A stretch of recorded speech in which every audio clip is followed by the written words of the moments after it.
आप सुन रहे हैं कादरी नेटवर्क। नमाज जनाजा और कब्र व दफन से मुताल्लिक बाद मसाइल, यानी कि नमाज जनाजा, कफन, दफन के लिए कुछ मसला। इन अबवाब से मुताल्लिक मसाइल का ज़्यादातर ताल्लुक़ चूँकि मर्दों से है, मगर नमाज जनाजा, कफन, दफन इस मसला को ज़्यादातर मर्दों को अच्छे तरीके से जानना ज़रूरी है, क्योंकि मर्द हजरात ही तो दफन भी करते हैं, कफन भी लाते हैं, नमाज जनाजा भी पढ़ते हैं, तो उनके लिए मगर इसलिए मुख्तसर चंद मसाइल जिक्र किए जाते हैं ताकि औरतें इनसे नावाकिफ़ महज न रहे। इसमें थोड़ी सी बातें बताई जाती है आपको, क्योंकि ये किताब भी तो ख़ास करके ज़्यादा औरतों के लिए मसला मसाइल के लिए है, इसलिए बताया जा रहा है कि औरतें भी इससे नावाकिफ़ न रहे, थोड़ी बहुत वो भी जान ले। मसला, हर मुसलमान की नमाज जनाजा पढ़ी जाएगी, हर मुसलमान की नमाज जनाजा पढ़ी जाएगी, अगरचे वह कैसा ही गुनहगार और बदचलन क्यों न हो, चाहे वो कितनों बड़ा गुनहगार, कितनों बदचलन वाला आदमी हो, उसकी नमाज जनाजा पढ़ी जाएगी, बशर्ते के कोई कौल या फेल खिलाफ इस्लाम जाहिर न किया हो। बशर्ते के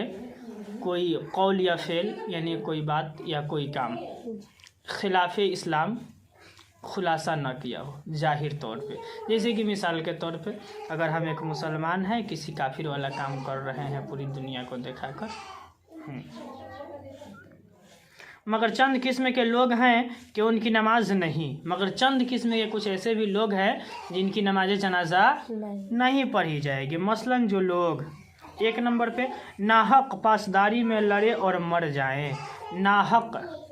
यानी कि कोई हक नहीं था, मिसाल के तौर पे आप और कोई और दूसरा झगड़ा कर रही हैं और आप गलत पे है, वो सही पे, हम गलत के साथ देकर आपके तरफ से लड़ने लगे और उसी सूरत में हम मर जाए, तो नमाज जनाजा नहीं। 2 नंबर,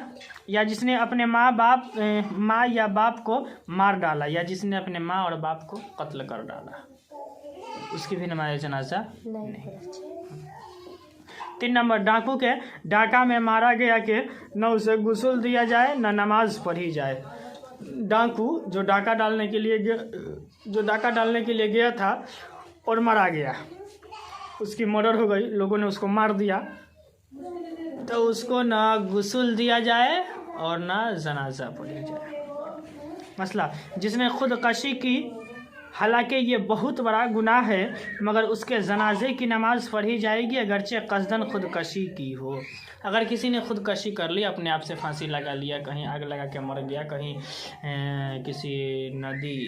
में कूद कर डूब कर मर गया, ये खुदकशी है ना है का, या किसी गाड़ी के सामने खुद से जानबूझकर चला गया, तो ये बहुत बड़ा गुनाह है, खुदकशी करना बहुत बड़ा गुनाह है, मगर इसकी भी नमाज जनाजा पढ़ी जाएगी। मैयत को बगैर नमाज पढ़े दफन किया गया और मिट्टी भी दे दी गई, तो अब उसकी कब्र पर नमाज पढ़ें जब तक फटने का गुमान न हो, और मिट्टी न दी गई तो निकाले और नमाज पढ़कर दफन करे, और कब्र पर नमाज पढ़ने में दोनों के दिनों की तादाद मुकर्रर नहीं। मैयत को बगैर जनाजा पढ़े हुए दफन कर दिया गया है, और जब तक कि आप पहुँचे, आपको मालूम है कि यार जनाजा नहीं पढ़ा गया और दफन कर दिया गया, और अभी लोग मिट्टी नहीं दिया, सिर्फ पटरे बिछाए हैं, तो उस सूरत में मैयत को कब्र से निकाल कर बाहर रख के जनाजा पढ़ लेंगे। अब अगर मिट्टी दे दिया गया है, मिट्टी दे दिया गया है, तो अब उसको वहाँ से निकालेंगे नहीं, उसी कब्र पे नमाज जनाजा हम पढ़ेंगे। समझ में आया? इसकी कोई दिनों की मुकर्रर नहीं है, या 1 दिन की दफन किया गया हो, या 2 दिन की, या 10 दिन की, या 15 दिन की, या 20 दिन की, आपको मालूम चलता है तो आप जाकर पढ़िए।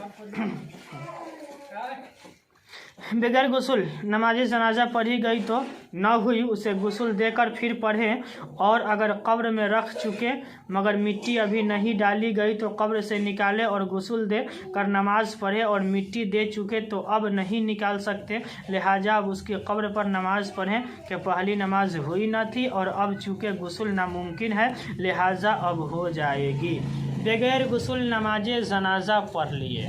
तो नमाज जनाजा नहीं होगी, अपने आप के गुस्ल, मैयत को बगैर गुस्ल दिए हुए, नमाज जनाजा नहीं हुई और अब उसे कब्र में उतार दिया गया है, मिट्टी नहीं दिए हैं, फिर कब्र से निकाल कर उसे गुस्ल दीजिए, नमाज जनाजा पढ़िए, फिर दफनाइए। अब अगर बगैर गुस्ल दिए हुए नमाज जनाजा अदा कर लिए, कब्र में उतार दिए, मिट्टी दे दिए, तो अब उसको तो निकालना नामुमकिन है का। तो अब उसके कब्र पर ही नमाज जनाजा पढ़ेंगे, क्योंकि पहली वाली तो नमाज जनाजा हुई ही नहीं, और अब निकाल कर गुस्ल देना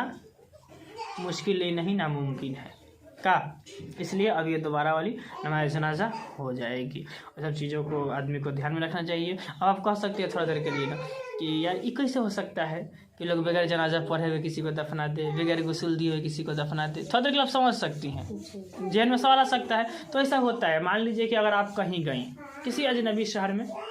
वहाँ कोई मुसलमान नहीं हो और आपका इंतकाल वहीं पे हो गया, तमाम गैर मुस्लिम हो, तो उसे तो कुछ इस्लाम का तरीका मालूम नहीं है, इसलिए जाना कि हाँ मुसलमान में इसको दफन करना है, वो आपको दफन कर दिया। अब बाद में किसी मुसलमान को मालूम चला तो उसके लिए सब मसला है। इसलिए सब बात खास करके ध्यान में रखनी चाहिए।